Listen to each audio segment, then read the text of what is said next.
it going?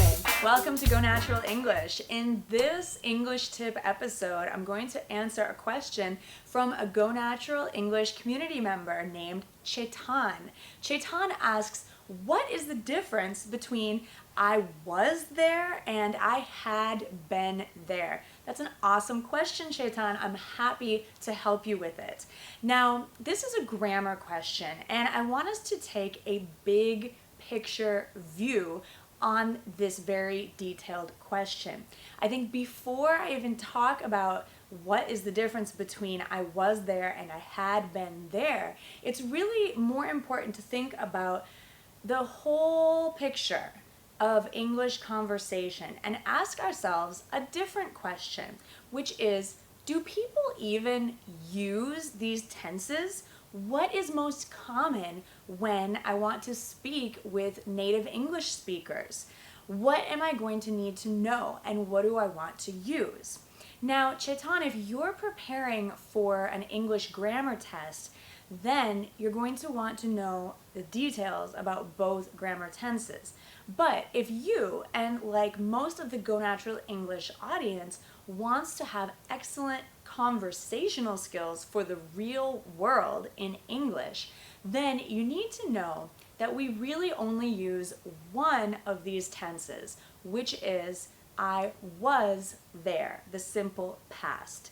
We use the simple past the most out of any past tense, and we don't really use I had been there very often. In fact, I think this tense is dying out. I think this tense is only kept alive by English grammar tests. So first of all, focus on using the simple past tense to describe actions that happened in the past.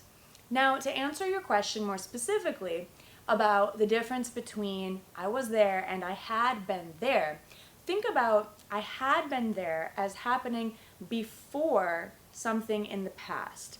So you have I was there, right? Let's say I was in Paris in 2009, and I had been there before in 2005. So I'm describing something that happened before something else in the past. Two events, a sequence, first, second, happened in the past. But had been is something that happened before was. Okay? So that is the quick and easy answer. Now remember to focus for conversation on the simple past, not the past perfect. We don't use it very much.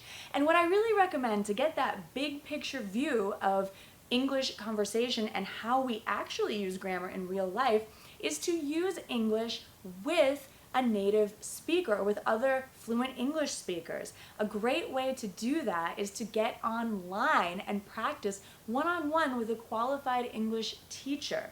My friends at Verbling have great teachers. I actually have a couple of friends who teach over there, and they're awesome at helping you understand real, natural, native conversation in English. So to learn more about how you can improve your conversational skills and never have to worry about these details of grammar again, come over to gonaturalenglish.com/verbling to learn more about Verbling one-on-one English lessons.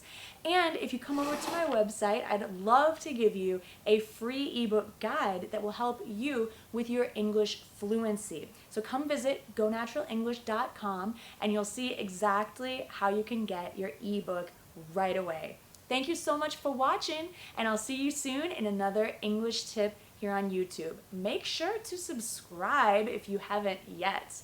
And watch another video while you're at it if you have another couple minutes. All right, thanks so much. I'll talk to you soon. Bye for now.